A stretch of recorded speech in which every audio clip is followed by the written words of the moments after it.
बिस्मिल्लाहिर्रहमानिर्रहीम। तमाम तारीफ़ें अल्लाह के लिए, दुरूद और सलाम मोहम्मद और आले मोहम्मद के लिए सलावत।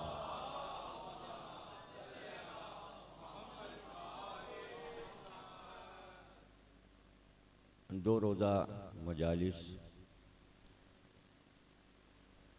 शब शहादत हज़रत इमाम जाफ़र सादिक़ सल्लल्लाहु अलैहि वसल्लम,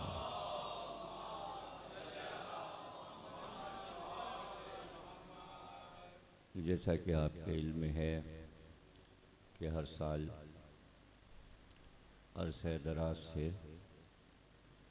ये मजलिस 15 शव्वाल को होती है और आप हजरात कल शिरकत फरमाएँ। ताबूत इमाम शबी मुबारक मजलिस के बाद बरामद होगा और ज़िक्र सादिक़ आले मोहम्मद जैसा कि हर साल हम करते हैं वो इंशाअल्लाह कल हम करेंगे। आज की मजलिस मंसूब है जिनको बहुत से खिताबात अल्लाह और रसूल ने दिए, जिसमें एक असद रसूल भी है, रसूल अल्लाह का शेर जनाब हमज़ा बिन अब्दुल मुत्तलिब सल्लल्लाहु सलामु अलैहि।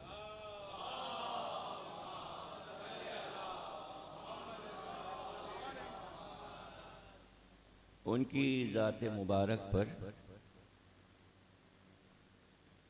हम कुछ देर गुफ्तगू करेंगे और इससे पहले कि हम उनके मुबारक ज़िक्र का आगाज़ करें, एक ऐलान और समाअत फरमा लें। हमारे तमाम अज़ादार, नौजवान, बच्चे, मातमदार, और वो ये है कि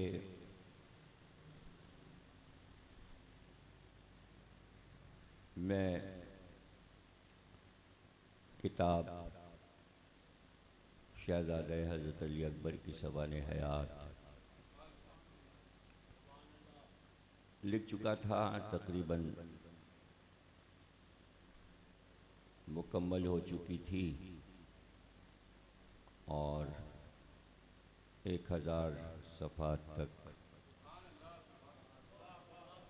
पहुंच चुकी थी, लेकिन थोड़ा बहुत काम अभी उसमें बाकी था। एक सलवात पढ़ें, मौलाना तशरीफ़ ले आए।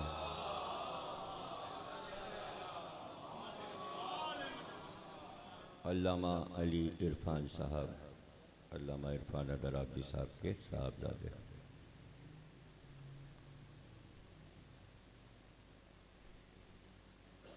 तो वो किताब छपने की किसी तरह नौबत उसकी नहीं आ रही थी, काफ़ी ज़ख़ीम भी हो गई थी और बड़े साइज़ की किताब है। अचानक मुझे एक इत्तिला मिली है, वो मैं आपके साथ ऐलान के साथ आपको बता रहा हूँ। हमारे यहाँ ऐसी किसी भी बात को मासूमीन की तरफ से बशारत कहते हैं। तो वो बशारत मैं आपको सुनाना चाह रहा हूँ, और बशारत यूँ हुई है कि मदीने में एक मोमिन ने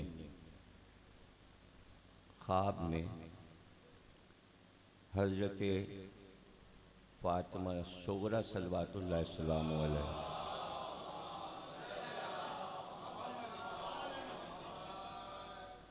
ये चीज़ें ऐसी हैं जो याद रखी जाएं और नोट की जाएं और बयान की जाएं। उन्होंने बशारत दी और मेरा नाम शाहज़ादी ने लिया कि उन्होंने किताब लिखी है मेरे भाई पर, और वो पूरी किताब जो कि मेरे भाई अली अकबर पे लिखी गई है वो मैं छपवाऊंगी, और इस तरह उस किताब को छपना चाहिए।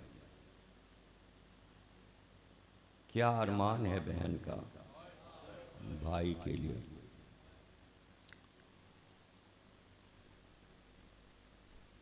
और वो साहब मुझसे मिले, मगर बीबी ने एक बात कही जो हम आपके साथ शेयर कर रहे हैं और सबको बता दीजिएगा जो बाद में आए मजलिस में। उन्होंने फरमाया कि वो तमाम नौजवान जो 5 मुहर्रम को मेरे भाई के ताबूत पे मातम करते हैं, इसमें कोई शक नहीं कि 5 तारीख का मातम जो कराची के नौजवान करते हैं उसका पूरे वर्ल्ड में जवाब नहीं है जो मातम यहाँ होता है। उन सब के नाम किताब में आने चाहिए, और खुसूसन इदारे मरकज़ उलूम इस्लामिया के वो लोग कि जो किसी तरह की भी खिदमत बजा ला रहे हैं, जो फ़र्श बिछाएं या चाय पिलाएं या नज़र के लिए दस्तरखान बिछाएं या न्यास करें, वो नोहा खान जो नवे पढ़ते हैं,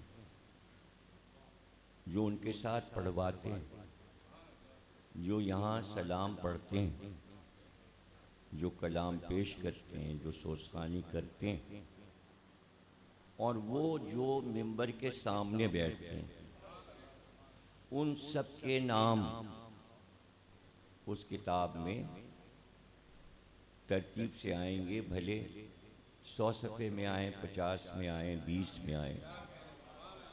चूँकि एक यादगार किताब छपने जा रही है, इसलिए एक गुजारिश है आपसे। मैंने ये रजिस्टर और एक कलम ज़िले रज़ा साहब के हवाले किया है। आप लोग अपने पूरे नाम इसमें दर्ज कर दीजिए ताकि उस किताब में आ जाए। और मैं तो ये चाहता हूँ कि कोई महरूम ना रहे कि जो भी हज़रत अली अकबर का खिदमत गुजार उसका नाम आए। और उसके साथ साथ एक बहुत ही अजीमुशान ताबूत बनाया जा रहा है जो तैयार हो रहा है। ताबूत तो मरकज़ के पास हज़रत अली अकबर का मौजूद है, लेकिन इस साल बहुत ही कीमती ताबूत तैयार हो रहा है। यानी चादर से लेकर और पूरे ताबूत तक सब नया होगा। वो आप उसी दिन देख सकेंगे 5 मुहर्रम को इंशाअल्लाह। और एक जुलजना जिसका नाम उकाब रखा गया है वो रहेगा शबाबुल मोमिनीन की निगरानी में, लेकिन बरामद हमारे यहाँ होगा। उनको दिलाया गया है वो उनकी फरमाइश पर, और उसका नाम उकाब रखा गया है। सबसे पहले इस साल वो हज़रत अली अकबर के ताबूत के साथ बरामद होगा। ये ऐसी बात है कि इसे आप अपने पेट में और सीने में छुपा के न रखिएगा। इसे आप आगे बढ़ाएं और जो भी बयान करेगा उसे बहुत ज़्यादा सवाब होगा और वो शरीक भी हो। और इत्तेफाक से हमारे भाई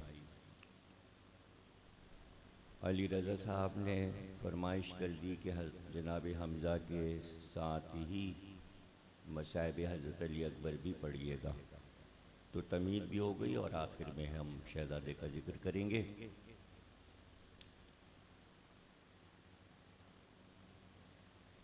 जनाब हमज़ा सबको पता है कि बनी हाशिम के शजाअत तरीन जवान थे और सरकार दो आलम में और जनाब हमज़ा में 4 साल का फ़र्क था।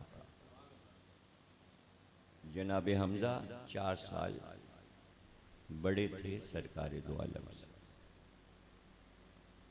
और कई रिश्तेदारियां रसूलुल्लाह से जनाब हमज़ा की थीं। देखिए वो रसूल के जो रिश्तेदारी रखता है सिर्फ अपनी बेटी के वसीले से, वहाँ एक ऐसी रिश्तेदारी रसूलुल्लाह से हो कि जो दोहरी और तेहरी और चौहरी हो। पहली रिश्तेदारी तो ये थी कि दोनों चचा भतीजे थे, हमज़ा चचा थे, रसूलुल्लाह भतीजे थे। दूसरी रिश्तेदारी ये थी कि दोनों खालाजाद भाई थे, यानी सरकार दो आलम की वालिदा गिरामी जनाब आमिना, उनकी चचाजाद बहन जनाब हाला हज़रत अब्दुल मुत्तलिब की ज़ौजा थीं, जिनसे जनाब हमज़ा थे। तो इस तरह जनाब हमज़ा की वालिदा रसूलुल्लाह की खाला हुआ और जनाब आमना जनाब हमज़ा की खाला हुआ, तो खालादाद भाई भी थे। तीसरी रिश्तेदारी ये थी कि जनाब हमज़ा की ज़ौजा सलमा बिनते उमैस हज़रत जाफ़र तैयार की ज़ौजा अस्मा बिनते उमैस और रसूलुल्लाह की ज़ौजा मैमूना बिनते उमैस तीनों सगी बहनें थीं।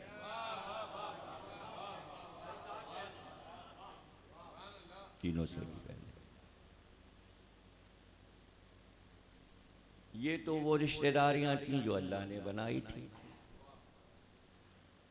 और अब इस्लामी वो रिश्तेदारी कि जिसका ताल्लुक दीन से है, तो ये भी सुन लीजिए कि इस्लाम के पहले अलमदार जनाब हमज़ा थे।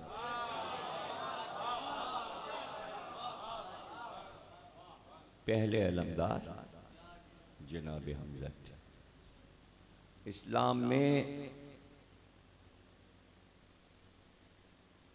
सबसे उलुल अज़्म 4 अलमदार गुजरे। 4 अलमदार, एक जनाब हमज़ा, दूसरे हज़रत जाफ़र तैयार,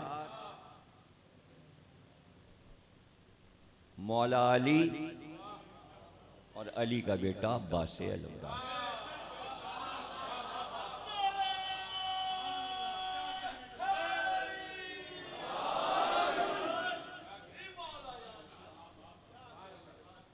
ये चारों शहीद हैं, चारों अलमदार शहीद हैं।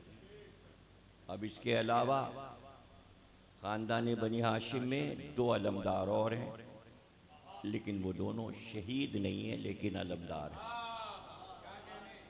एक हैं अब्दुल्ला इब्न जाफ़र तैयार हज़रत ज़ैनब के शौहर, दूसरे हैं अली के बेटे मोहम्मद हनफिया। और यही मोहम्मद हनफिया इमाम ज़माना के भी अलमदार हैं।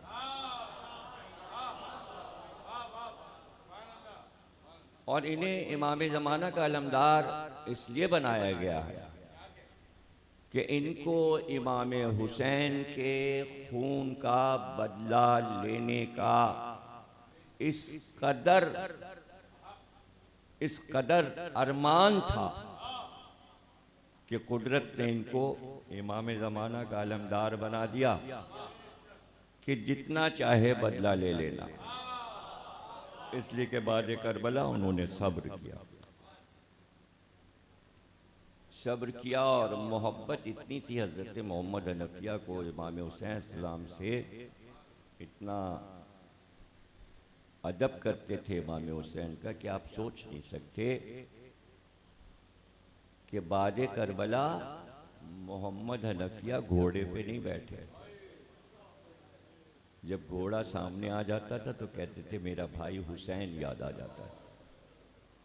घोड़े को देख के हुसैन याद आ जाता है, इसलिए हमेशा ऊंट पे सवारी की, फिर बाद करबला घोड़े पे नहीं बैठे। तो इसलिए इमाम ज़माना के अलमदार भी हैं ताकि फिर घोड़े पर बैठें, अलम लेकर बैठे। ये तो अलमदारों का जिक्र था। हमज़ा कदोकामत में, जसामत में वजीह तरीन इंसान थे, खूबसूरत तरीन इंसान थे। और बद्र में हमज़ा को अलम मिला था।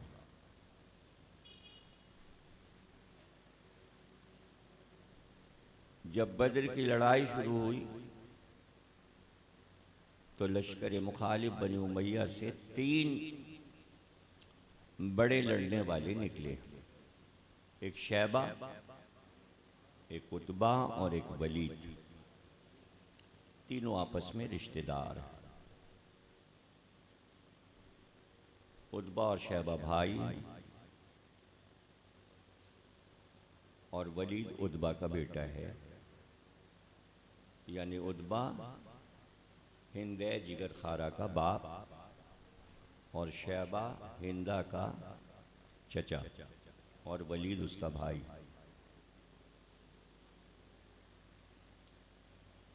ये 3 अपने आप को समझते थे कि हम बड़े बहादुर हैं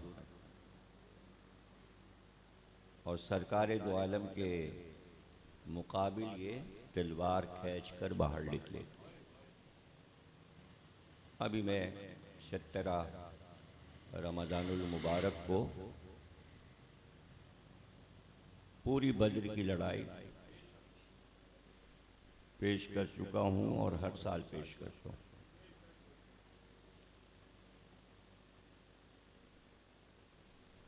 तीन भाई अंसार से, एक का नाम था मास, एक का नाम था मऊस, एक का नाम था औफ। तीनों सगे भाई थे और उम्रें इनकी कम थी, 24, 23, 22 के अंदर। जब उधर से 3 पहलवान निकले तो इधर से ये तीनों निकले और सरकार से कहा कि हमें इजाज़त दीजिए कि हम इन तीनों से लड़ें और इन्हें कत्ल करें। हुजूर ने इजाज़त दे दी और कहा जाओ। ये तलवारें लेकर गए मुकाबिल में, लेकिन उन्होंने, काफिरों ने इन पर नज़र नहीं डाली, बल्कि वहीं से रसूलुल्लाह को मुखातिब किया और कहा कि हम ख़ानदानी लोग हैं और अरब के माने हुए बहादुर हैं। हम किसी ऐसे छोटे मोटे से नहीं लड़ेंगे जिसे हम जानते ही नहीं। तो हमारे मुकाबिल उनको भेजो जिनके शजरा आला है, आला शजरे वालों को भेजो। तो उस वक्त फ़ौरन रसूलुल्लाह ने फरमाया, अपने सगे चचाजाद भाई जो कि अब्दुल मुत्तलिब के सबसे बड़े बेटे थे, हर्ष के बेटे उबैदा थे। उबैदा हुजूर के चचाजाद भाई, उबैदा इब्ने अब्दुल मुत्तलिब।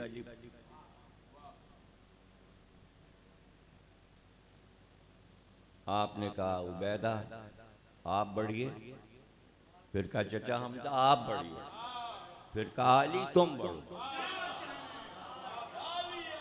और तीन हस्तियां तलवार खींच कर इनके मुकाबिल आईं। रजस खानी के बाद तलवार चली। शैबा के मुकाबिल हमजा थे, उतबा के मुकाबिल उबैदा थे, वलीद के मुकाबिल अली थे। सबसे पहले अली ने अपने मुकाबिल वलीद को कत्ल किया।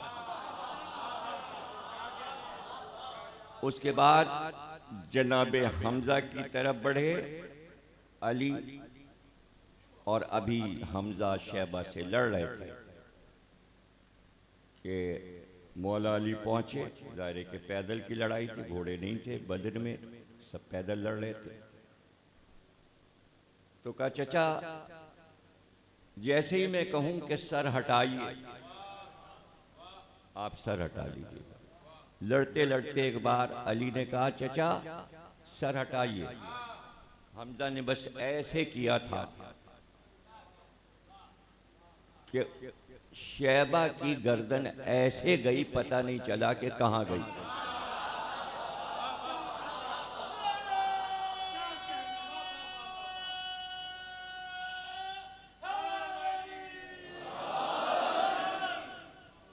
उतबा जख्मी कर चुका था जनाब उबैदा को, और उनका एक पैर कटा हो गया था, खून बहुत बह रहा था। तो फौरन ही जनाब हमजा ने कहा अली चलो हम दोनों उबैदा की मदद करते हैं। और फिर दोनों पहुंचे और उतबा को भी मौला अली ने कत्ल कर दिया। गोया तीनों सूरमा अली की तलवार से मारे गए। और फिर अली और जनाब हमजा उबैदा को उठाकर खेमे में लाए, और उसी दिन उनकी शहादत हो गई रोज़े बद्र। लेकिन जब वो आए तो पहला जुमला ये कहा रसूल अल्लाह से मुखातिब होकर कि काश आज अबू तालिब होते तो देखते, जिन्होंने ये कहा था दावत जुलशीरा में कि मोहम्मद तुम्हारी हिफाजत में हम बनी हाशिम की लाशें इधर उधर पड़ी होंगी, लेकिन तुम्हारे ऊपर कोई हाथ नहीं उठा सकता। बस ये कहा था कि उबैदा की शहादत हो गई, और वहीं बद्र के मैदान में जहाँ कब्रें हैं शुहदाए बद्र की, वहीं कब्र बनी। ये लड़ाई ऐसी थी कि इसका दाग अरब वालों के दिल से न उस वक्त गया था न आज गया।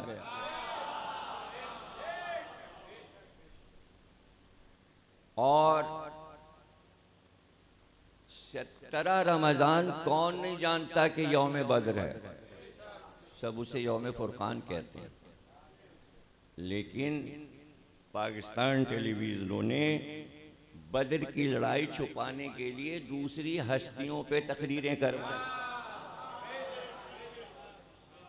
ताकि बद्र बयान ना हो। और ये ऐसा दाग था कि इसको यजीद ने दरबार में सरे हुसैन को देख कर कहा कि कहाँ हैं मेरे वो बुजुर्ग जो बद्र में मारे गए। वो होते तो देखते कि हमने उनका बदला ले लिया, मोहम्मद से बदला ले लिया। गोया हुसैन का सर मोहम्मद से बदला है, सरकार से बदला। तो ये लड़ाई ऐसी थी बद्र की कि आप ये समझ लीजिए कि कसमें खाई थी काफिरों ने कि बिस्तर पे नहीं सोएंगे, ज़मीन में सोएंगे, अच्छा खाना नहीं खाएंगे, और शोक मनाएंगे, गम मनाएंगे। उस वक्त तक शोक मनाएंगे अपने वो रसा का कि जब तक के तीन के सर ना काट लिए जाएं, ये कस्में खाई थी सबने आपस में। एक सरकार दो आलम का सर, एक हमजा का सर, एक अली का सर। और फिर तैयारियां की उन्होंने, और तैयारियां करके वो फिर मैदान ओहद में आए और बड़ी अक्सरियत के साथ आए। जब वो मुकाबिल आए तो जंग शुरू होने से पहले हुजूर ने सबको जमा किया, पूरे लश्कर इस्लाम को, असहाब को, और सबको समझाया कि देखो तीन तरफ तो पहाड़ियां ही पहाड़ियां हैं, इस तरफ से तो दुश्मन आ नहीं सकता। एक जगह से दो पहाड़ियों के दरमियान में एक रास्ता है जिसे कहते हैं दर्रा। दो पहाड़ियों के दरमियानी रास्ते को कहते हैं दर्रा। यहां से दुश्मन आ सकता है, इसलिए हम तुम्हें ये बात समझा रहे हैं कि हम लश्कर के दो हिस्से कर रहे हैं। आधा हिस्सा तो लड़ेगा मैदान जंग में, और आधा हिस्सा उस दर्रे के पास पहरा देगा ताकि दुश्मन उधर से ना आए। अगर उधर से दुश्मन आ गया तो तुम इधर से जंग कर रहे होगे और वो पुश से तुम्हारे ऊपर हमला करेगा और तुम फिर लड़ाई जीत नहीं पाओगे।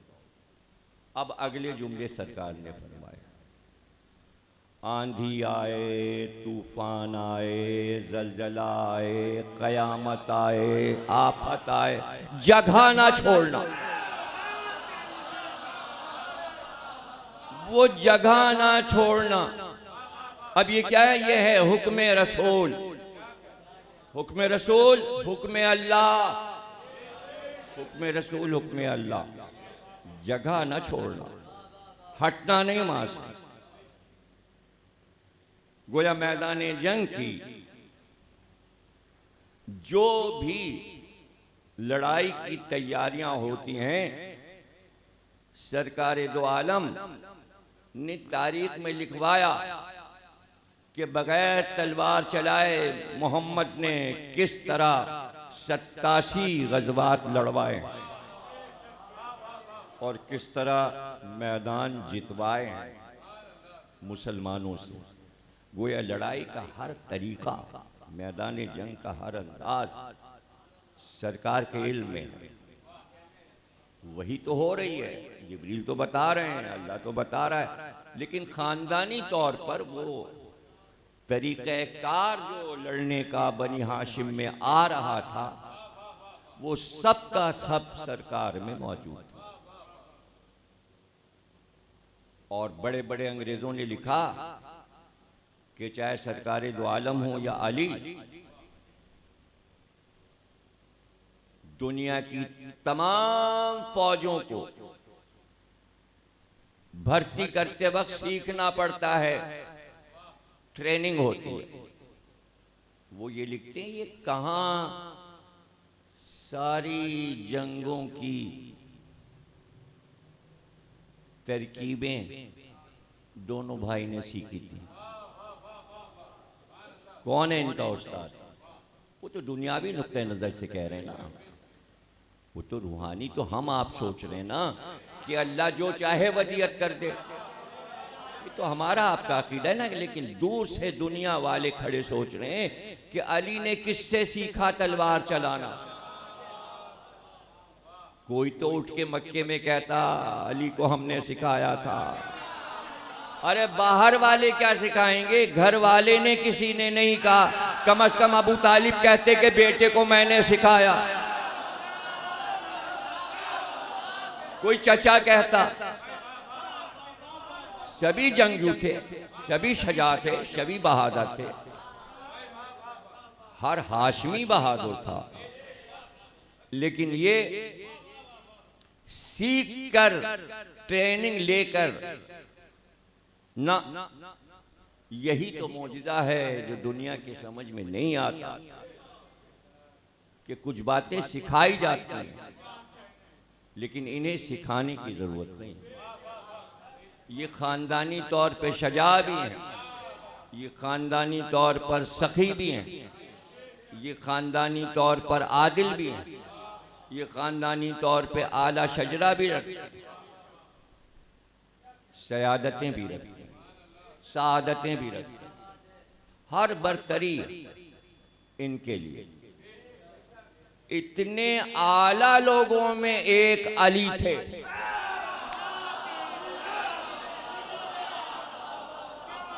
वो लोग जो बहस करते हैं कि अली अफजल हैं, एक नुक्ता अभी जहन में आ गया, मैं बता दूं कि अल्लाह ने अली नाम क्यों रखा। अली उसे कहते हैं जो सबसे अफजल हो, नाम ही ऐसा रख दिया आला। अली यानी आला, हर एक से आला। अली अली और फिर उसके बाद अपने नाम का ऐलान कर दिया, मैं अली हूं, मुझसे भी कोई आला है। यानी अल्लाह ये बताना चाह रहा है जैसा आला मैं हूं वैसा आला अली है। अब पैगंबरों को आप अल्लाह से बुलंद कर दीजिए तो मैं जानूं।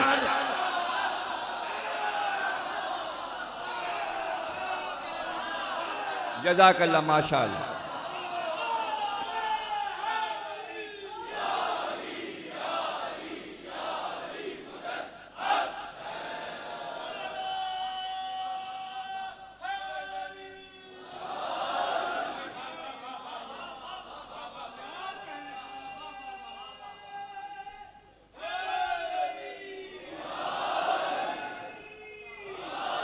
क्या कहा था पैगंबर ने?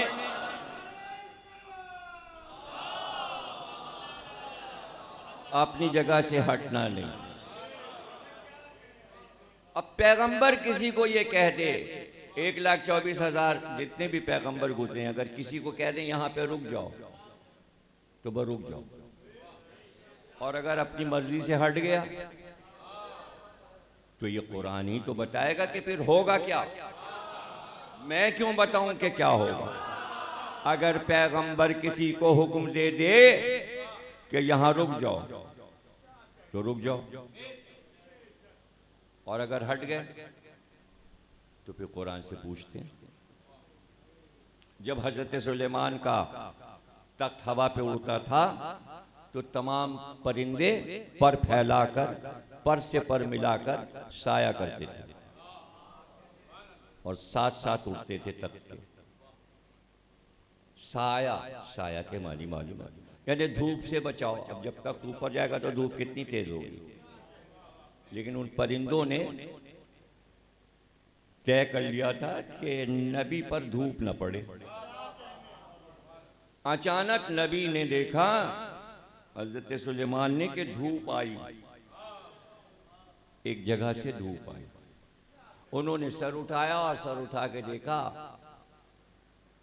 सूरह नम्ल एक सूरा है और उसमें ये किस्सा बयान हुआ, और वो पढ़िए तो आपको पता चल जाएगा। और उसी सूरे में परिंदे का नाम भी आया, और नाम जो आया है उससे पता चला कि ये लफ्ज़ अरबी है, यानी इसका नाम अल्लाह ने कुरान में लिया है, तो फिर उसका यही नाम। अब जो सर उठाया तो देखा एक जगह से धूप आ रही है, एक परिंदा गायब है। क्या ये कौन परिंदा अपनी जगह से हटा, ये धूप कैसे आई? तो सबने कहा कि हुदुद। अब हुदुद जो है कुरान में लफ्ज़ है हुदुद, हालांकि कुरानी लफ्ज़ है। लोगों को अपने बच्चों का नाम हुदुद रखना चाहिए, लेकिन इसलिए नहीं रखते कि पैगंबर से पूछे बगैर चला गया।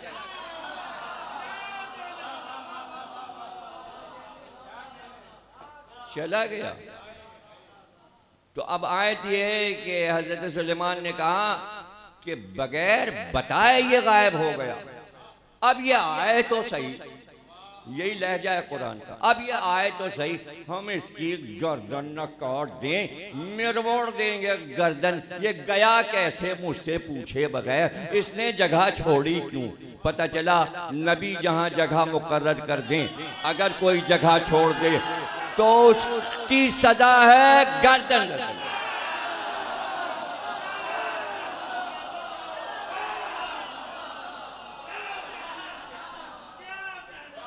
जनाब लड़ाई शुरू हुई ओहद की, जनाब हमजा ने हमला किया और बढ़ते चले गए, और अली एक तरफ लड़ रहे थे, हमजा दूसरी तरफ, और यहाँ तक के मैदान जंग अली और हमजा ने जीत लिया। लड़ाई जीत ली, काफिर भागा, और भागा तो सारा सामान छोड़ के भागा, जितने खैमे खरगे सब सामान जो कुछ था सब छोड़ के भागे।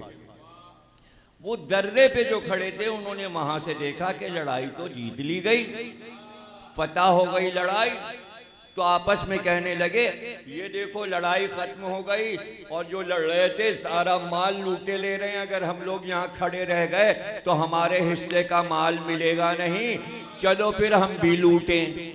और सब दौड़े वहां से दर्रे को छोड़ के और आके माल लूटने लगे। खालिद बिन वलीद पहले से उधर मौजूद था, उसने देखा रास्ता खाली, अपना लश्कर लेके पीछे से आया। अब जो मार लगाई मुसलमानों की तो पिटना शुरू हो।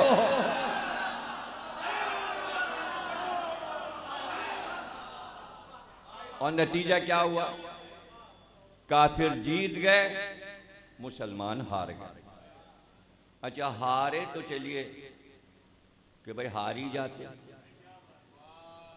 ये चाहे बद्र हो या ओहद, ये तारीख में बयान की होगी मौरिख ने, ये दोनों लड़ाइयाँ और खंदक और खैबर, ये चार लड़ाइयाँ अल्लाह ने कुरान में खुद बयान की हैं। तारीख की कोई ज़रूरत नहीं, कुरान में चारों लड़ाइयाँ पढ़ लीजिए, और इसी तरह जैसे मैं सुना रहा हूँ इसी तरह कुरान में आपको मिलेगी। भाई हार जाते तो चलो ठीक था, जब हमला हुआ काफिरों का तो जितनी पहाड़ियां थीं सब पहाड़ियों पे चढ़ गए, और बाजों ने बयान दिया कि हम जब पहाड़ी पे चढ़े तो मुड़ के नहीं देखा, हम तो भागते चले गए और चोटी पे जाके पहाड़ी के खड़े हो गए।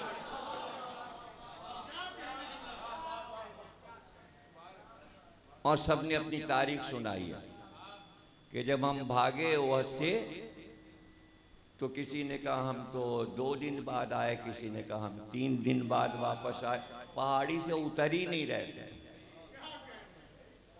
चढ़े हुए थे। और यहाँ मैदान में कुल 2 आदमी, एक रसूल अल्लाह और एक अली, और ऐसे में अली की तलवार टूट गई। जब तलवार तोड़ दी काफिरों ने तो अब अली के हाथ में तलवार भी नहीं। तो इसी जंग में जिब्रील अमी के हाथ अल्लाह ने जुल्फ़िकार भिजवाई, और इस कसीदे के साथ ला फता इल्ला अली, ला सैफ इल्ला जुल्फ़िकार।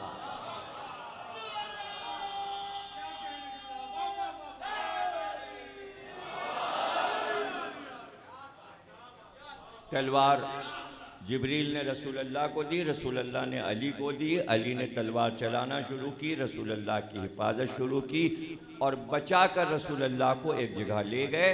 एक गड्ढे में पानी था, वहाँ पर उतारा, पानी से रसूल अल्लाह का मुंह धुलाया, ज़ख्मों को साफ किया, ज़ख्मों में आपने पट्टियाँ बांधी मौला अली ने।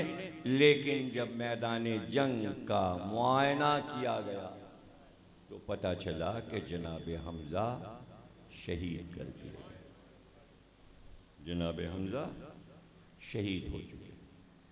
रसूल अल्लाह ने फरमाया अली मुझे हमजा की लाश पे ले चलो, इसलिए कि हमजा सबके भागने के बाद अकेले लड़ रहे थे, और हिंदा का एक गुलाम था, उसका नाम था वहशी, और वो नेज़ा चलाने का माहिर था।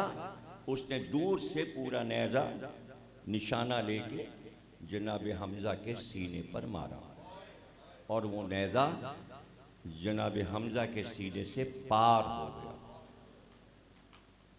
और आप शहीद हो गए। और उसके बाद हिंद जिगर खारा इसलिए कहते हैं उसको कि जब उसको इत्तला दी वहशी ने, जो उसका गुलाम था, कि हमने हमज़ा को मार दिया, तो उसने अपने शौहर का खंजर लिया, खंजर लेकर हमज़ा की लाश के पास आई और दो जानू होकर बैठी और हमज़ा से बातें शुरू की और कहा, हमज़ा, तुमने हमारे बाप और चचा को मारा था, अब हम तुम्हारा जिगर चबाएंगे। और खंजर लेकर सीने को चाक किया, जनाब हमज़ा के सीने को चाक किया अपने हाथ से और फिर कलेजा निकाला और दिल निकाला और उसके बाद उसको चबाना शुरू किया। तो रसूलुल्लाह ने पूछा था, या अली, वो जिगर चबा तो नहीं गई? तो मौला अली ने फरमाया, वो चबा नहीं सकी, इसलिए कि उसके मुंह में पत्थर का हो गया, पत्थर का हो गया। उसके खून में, उसके जिस्म में हमज़ा का पाकीज़ा लहू शामिल नहीं हो सकता। जब से उसको दुनिया कहने लगी हिंद जिगर खारा, फतेह मक्का में सबने कलमा पढ़ा, ला इलाहा इल्लल्लाह मोहम्मद रसूलुल्लाह, सब आए, औरतें भी आईं, मर्द भी, और ये वहशी भी आया। और जैसे ही आया तो जनाब रसूल खुदा ने फरमाया, ये कौन है? लोगों ने कहा, यही तो हमज़ा का कातिल है। कब बैत कर और मेरे सामने से हट जा, और जब तक मैं हयात हूं मेरे सामने ना आ, मैं तेरा चेहरा नहीं देखना चाहता। अब इससे अंदाज़ा कीजिए कि कातिल हमज़ा से रसूलुल्लाह को कितनी नफरत थी। कलमा पढ़ लिया, रसूल का ही तो कलमा पढ़ा है, लेकिन हमज़ा का कातिल है, कलमा पढ़कर भी रसूलुल्लाह की नज़र में वो कातिल है। गोया रसूलुल्लाह ने माफ़ नहीं किया, उसको माफ़ नहीं किया। अब इससे अंदाज़ा कीजिए कि हमज़ा की शहादत रसूलुल्लाह के लिए क्या थी। और देखते चले जाइए कि रसूलुल्लाह के लिए हमज़ा की ताकत क्या थी और हमज़ा की हस्ती क्या थी। शोर हुआ मैदान जंग में, ये शोर पहले से काफिरों ने मचा दिया कि मोहम्मद कत्ल हो गए, मोहम्मद कत्ल हो गए। जब भागे हुए लोग वापस आए तो रसूलुल्लाह ने पूछा, तुम मैदान जंग से क्यों भागे? एक आवाज़ आई थी कि मोहम्मद कत्ल हो गए इसलिए हम भाग गए। का वो आवाज़ किसकी थी? कहा हम तो समझे जिब्रील की थी। आपने फरमाया, वो शैतान की आवाज़ जिसने तुम्हें भागने पे मजबूर कर दिया, वो शैतान की आवाज़ पे तुम भाग गए। शैतान पुकारा था। और गए कहाँ तुम? कहा हम लोग पहाड़ी पे चढ़ गए। कहा अच्छा, वहीं चढ़े थे जहाँ तुम्हारा भाई कनान नूह का नाफरमान बेटा चढ़ा था। ये सारी गुफ्तगू है उहद के बाद रसूलुल्लाह से मुसलमानों की जो कलमा गो हैं। कुरान है और हदीस है। एक चीज़ याद रखिए, और ऐसे तो मेरी हर चीज़ आपको याद रहनी चाहिए, भूलना नहीं चाहिए, लेकिन जब ताकीद कर दूं तो ज़रूर याद रखा कीजिए कि ऐसी चीज़ें आपको दलाइल और ऐसे जुमले ढूंढेंगे तो बरसों नहीं मिलेंगे। याद रखिएगा कि कलमा पढ़ने के बावजूद अगर रसूलुल्लाह किसी मुसलमान से नाराज़ हो जाए तो उसका कलमा काम नहीं आएगा।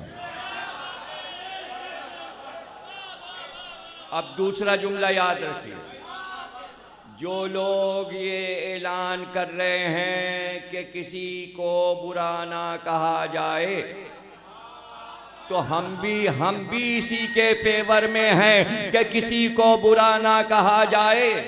लेकिन जो आइम्मा ने फरमाया है वो जुमला सुन लो, इसलिए कि किसी को बुरा भला कहना इस्लाम का तरीक़ाकार नहीं है। लेकिन जुमला आइम्मा ने ये दिया कि जो हक़ाइक़ हैं वो तो बयान होंगे। बुरा कहो या भला कहो, रसूल को छोड़ के भागे तो इसे कहते हैं हक़ाइक़। ये हक़ाइक़ है, और हक़ाइक़ का मतलब है छुपाना नहीं है, सब कलमा गो को कहना है, हक़ाइक़ को कहना है। अब कोई हक़ाइक़ छुपाए ले रहा है तो वो तो गुनाहगार हो रहा है। हक़ाइक़ नहीं छुपाने, हक़ाइक़ कहने हैं आपको। तमाम अंबिया के हक़ाइक़ कहने, रसूलुल्लाह के हक़ाइक़ कहने। हक़ाइक़ के मतलब मालूम है आप? वो आप अपने लिए मांगते हैं। आप कहते हैं हमारे हुकूक हैं, हम इस मुल्क में रहते हैं, हमारे हुकूक हैं, तो आप अपने हुकूक तो मनवा रहे हैं, और जो रसूल अल्लाह के हुकूक हैं वो कहने को तैयार। इसी को हक़ाइक़ कहते हैं। जो अली के हुकूक हैं वो बयान होंगे। हुकूक नहीं छुपाए जा सकते, और जो चाहे छुपा लीजिए आप। और देखिए हर चीज़ छुपती भी तो नहीं है, कम से कम जो अल्लाह और रसूल से मुताल्लिक चीज़ें हैं वो कैसे छुप जाएंगी। बस तो जनाब तकरीर ख़त्म हो गई, और यहीं तक रहमत देनी थी। कल का मौजू ही तब्दील हो जाएगा, आज मौजू कामिल कर रहा हूँ। काली मुझे चचा की लाश पे पहुँचा, मुझे चचा की लाश पे पहुँचा। अली रसूलुल्लाह को लेकर हमजा की लाश पर आए। दुनिया में किसी लाश के साथ ऐसा नहीं हुआ जो हमजा की लाश के साथ। तमाम चेहरे के आज़ा खंजर से हिंदा ने काटे थे, और काट के उसका जेवर बना के गले में पहना था। जब्त नहीं कर सके रसूलुल्लाह लाशे हमजा को देखकर। बस यूं समझ लीजिए कि जब अब्बास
जज़ाकल्लाह।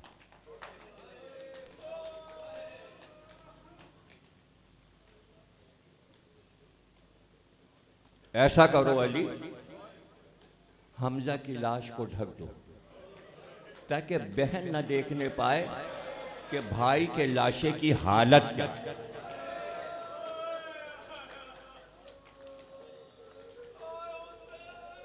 एक चादर मंगाई गई,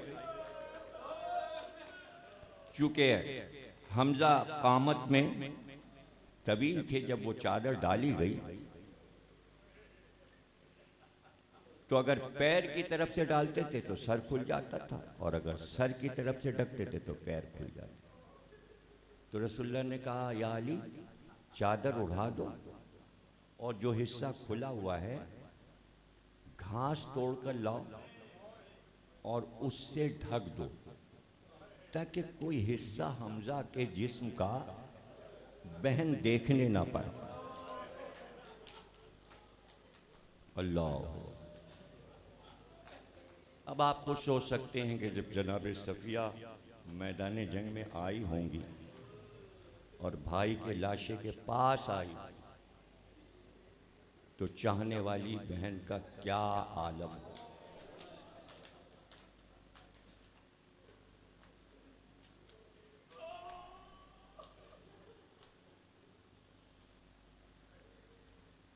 अपनी निगरानी में कब्र बनवाई। वाहिद शहीद है दुनिया का जनाब हमजा, जिन पर 70 बार रसूलुल्लाह ने नमाज जनाजा पढ़ी। 70 नमाजें जनाजे की हुई हैं जनाब हमजा की। क्या मर्तबा है जिसके लिए रसूलुल्लाह ने कहा कि सलमान, मिक़दाद, अम्मार, हमजा, जाफ़र, अली, ये वो हस्तियां हैं जन्नत जिनकी मुश्ताक है।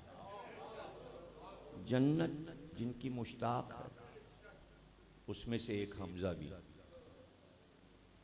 उलुल अज़्म शहीद हैं।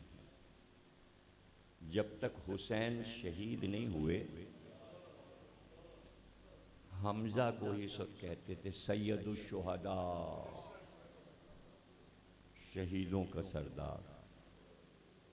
फिर ये खिताब हुसैन का हो गया सैयदुश शुहदा। वो अपने दौर के शहीदों के सरदार थे, हुसैन कायनात के शहीदों के सरदार। और बस ये आखिरी जुमले सुन लीजिए, जिसे कहते हैं सुन्नत पैगंबर।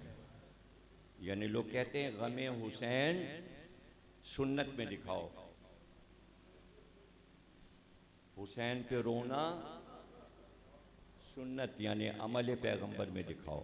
शिया सुन्नी सब ने लिखा, सियाह सित्ता, बुखारी, मुस्लिम, सब में यह है जो मैं पढ़ रहा हूँ आखिर में।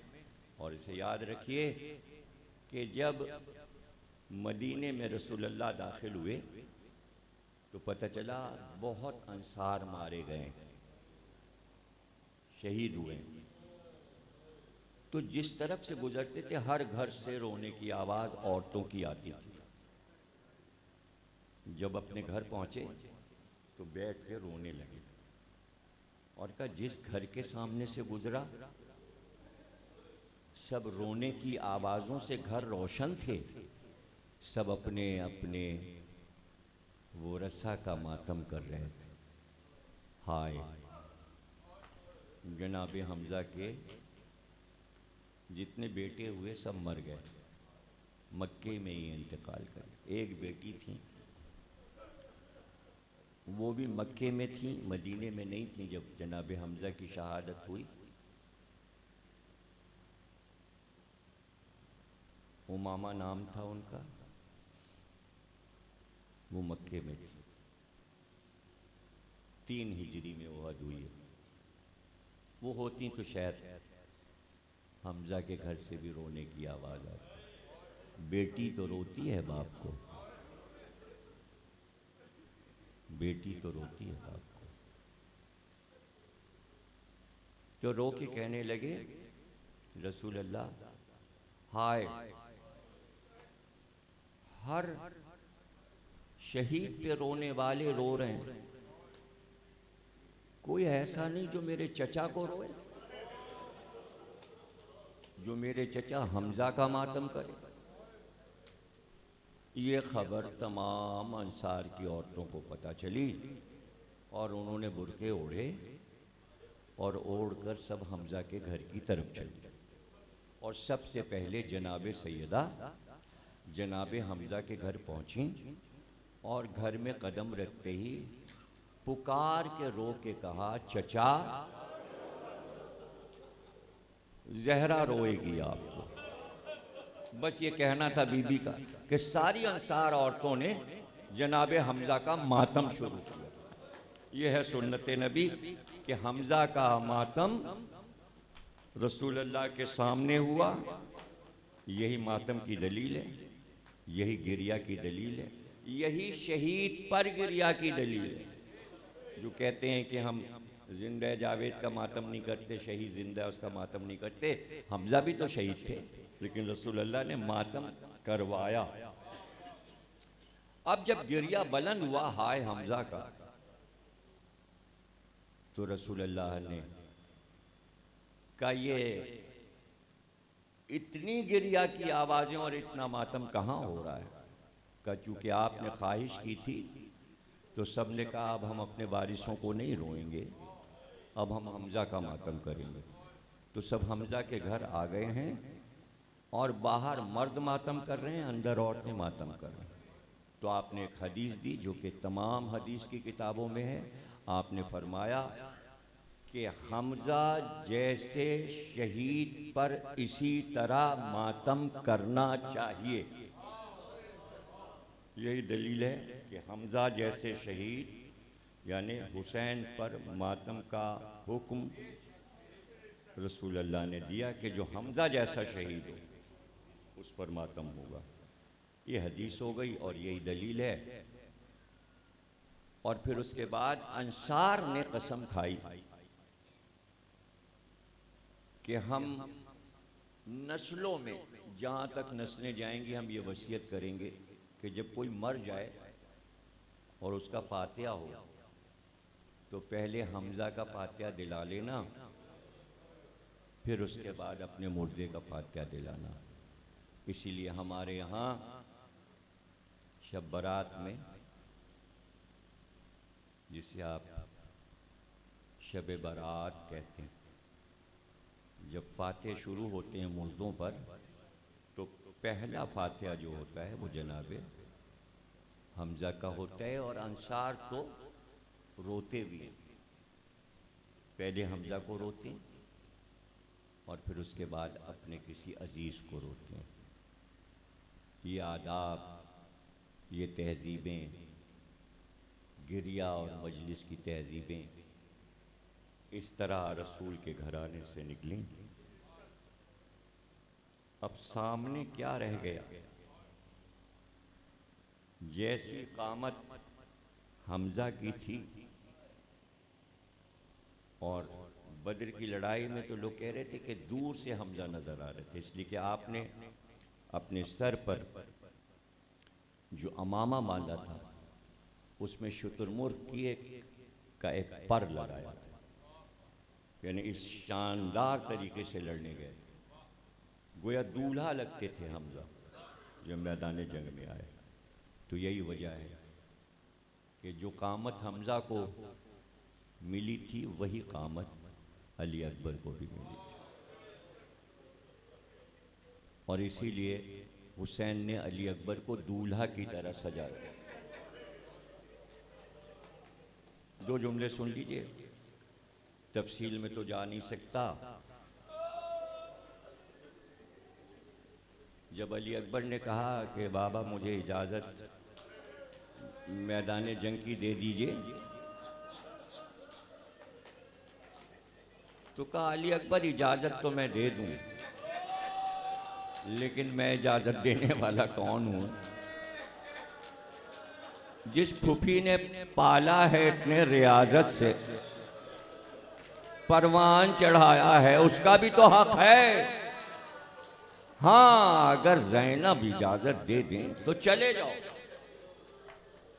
तो हज़रत अली अकबर चुप हो गए और उसके बाद सर उठाकर कहा बाबा ये मरहला है तो मुश्किल, फूफी अम्मा तो जाने नहीं देंगी मरने के लिए, तो आप मदद कीजिए, आप चल के फूफी अम्मा से इजाज़त दिला दीजिए। काली अकबर इम्तिहान में डाल दिया ना अपने बाबा को, चलो हम इजाज़त दिलाएंगे। जिस आगोश में हम पले हैं उसी आगोश में ज़ैनब भी पली हैं। मेरी बात को ज़ैनब कभी टाल नहीं सकती।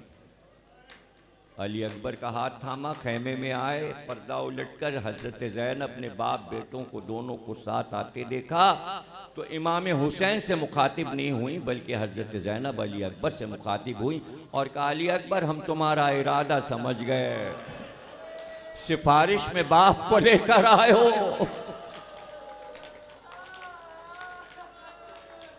हुसैन आगे बढ़े और कहा, ज़ैनब हमें मालूम है कि ये तुम्हारी रियाजत है, ये तुम्हारा लगाया हुआ बाग है, ये तुम्हारा लगाया हुआ पौधा है। तुमने बड़े अरमानों से अली अकबर को पाला है, लेकिन नाना के दीन पर वक्त भी तो पड़ा है। ये बताओ ज़ैनब, आज तुम्हें ये पाला अली अकबर बहुत ज़्यादा अजीज है या नाना का दीन? का भैया मैं नाना के दीन से अली अकबर को अजीज नहीं करूँगा। रोए खिजा में वो जो हंसा हो बहार में। जब अली अकबर पर बहार आई थी तो ज़ैनब ने कौन सी खुशी मनाई थी। आज नाना के दीन पे वक्त पर जाओ अली अकबर, खुदा हाफिज, फूफी तुम्हें रुखसत करती है। एक बार अली अकबर मुड़े और खेमे से बाहर आए। हुसैन साथ साथ आए। का ये मरहला तय हो गया बाबा आपकी वजह से। फूफी अम्मा ने इजाज़त दे दी तो हुसैन ने कहा, अली अकबर अभी तो फूफी ने इजाज़त दी, वो माँ जिसके तुम कलेजे हो वो भी तो सर झुकाए खेमे में है, उसका भी तो हक है। अली अकबर कहने लगे, बाबा फिर चलिए, अम्मा से भी इजाज़त दिला दीजिए। का नहीं अली अकबर, लैला गैर घराने की बेटी है, ज़ैनब साहिब इस्मत की गोद की पली है, मुझे मालूम है, लेकिन मैं माँ से जाकर ये कहूँ कि बेटे को मरने दो? नहीं अली अकबर, ये तो तुम्हारा इम्तिहान है, वो मेरा इम्तिहान था, ये मेरा इम्तिहान है। बस ये सुनना था कि एक बार अली अकबर मुड़े, खैमे का पर्दा हटाया, खैमे में आए, उस हुजरे में आए। जब आप ज़ियारत करें खैमे गाह में, अभी तो खैमे गाह चारों तरफ से बंद है और तामीर हो रही है, उसमें एक खैमा जनाब उम्मे लैला का खैमा कहलाता है, एक जनाब सैयद सज्जाद का, एक हजरत ज़ैनब का। जब खैमे गाह हो सकता है खुल गई हो, मेरे इल्म में नहीं, लेकिन एक खैमा जब मैंने ज़ियारत की थी तो वो जनाब उम्मे लैला का कहलाता था। उसी खैमे में अली अकबर दाखिल हुए, लेकिन देखा कि उम्मे लैला ज़मीन पे बैठी, फर्श खाक पे बैठी, जानू पे सर है, बाल बिखरे हुए, आँख में आंसू और खामोश। जाते ही अली अकबर ने अपना सर जनाब उम्मे लैला के पाँव पे रख दिया। उम्मे लैला ने सर उठाया, सीने से लगाया, का मेरे लाल कल रात के गए अब खैमे में आए। माँ तो चेहरा देखने को तरस गई। अली अकबर ये तो बताओ ऐन दोपहर में कैसे आए? माँ कैसे याद आ गई? का सिर्फ एक बात पूछने आया हूँ, महशर के मैदान में मेरी दादी फातिमा जहरा की सवारी आएगी और जब वो आएंगी तो उनके गोद में मेरे बाबा हुसैन का सर होगा। मैंने ये हदीस सुनी है बाबा से। ये बताइए उस वक्त करबला की बीबियां आएंगी जनाबे फातिमा के पास और हर एक ये कहेगी कि हमने आपके बेटे हुसैन पर से अपना बेटा कुर्बान किया। ज़ौजाए मुस्लिम कहेंगी मैंने अपने 4 बेटे कुर्बान किए। फूफी अम्मा कहेंगी मैंने अपने 2 बेटे कुर्बान किए। उम्मे फरवा कहेंगी मैंने अपना बेटा कासिम कुर्बान किया। बस अम्मा ये बता दीजिए कि आप मेरी दादी से महशर के दिन क्या कहेंगी? बस एक बार गौर से अली अकबर का चेहरा देखा और देखकर कहा, अली अकबर मैं तेरी दादी से शर्मिंदा नहीं होंगी। मैं सबसे आगे बढ़कर कहूंगी कि मैंने अपना 18 साल वाला लाल आपके बेटे पे जाओ अली अकबर, खुदा हाफिज।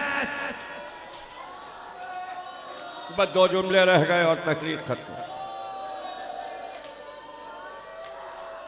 बाद मजलिस चूँकि आप इतना गिरिया भी फरमा रहे हैं, असद आगा साहब नोहा पेश करेंगे हज़रत अली अकबर के हाल का। 2 जुमले सुन लीजिए। अली अकबर का चेहरा सुर्ख था। फूफी अम्मा ने इजाज़त दे दी, माँ ने इजाज़त दे दी। अब मेरा वो जुमला याद है ना, दूल्हा का लफ्ज़ याद है ना। एक बार अली अकबर ने कहा, बाबा अब तो जाने दीजिए, मुझे घोड़े पे सवार करा दीजिए। इसलिए कि फूफी अम्मा से भी इजाज़त मिल गई और अम्मा से भी इजाज़त मिल गई। एक बार हुसैन के आंसू टपके, का फूफी ने इजाज़त दी है ना, अभी माँ ने इजाज़त दी है। अरे अभी बाप ने कहाँ रुखसत किया।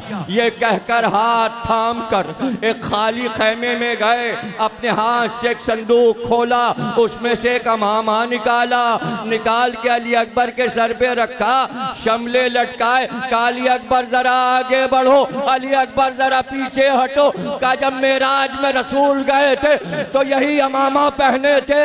अली अकबर ये अमामा मैंने रखा हुआ था कि जिस दिन तुम्हें दूल्हा बनाऊंगा तो उस दिन ये शमले लटका के सेहरा बन। अली अकबर मैंने तुम्हें दूल्हा बना दिया, जाओ खुदा हाफिज अली अकबर।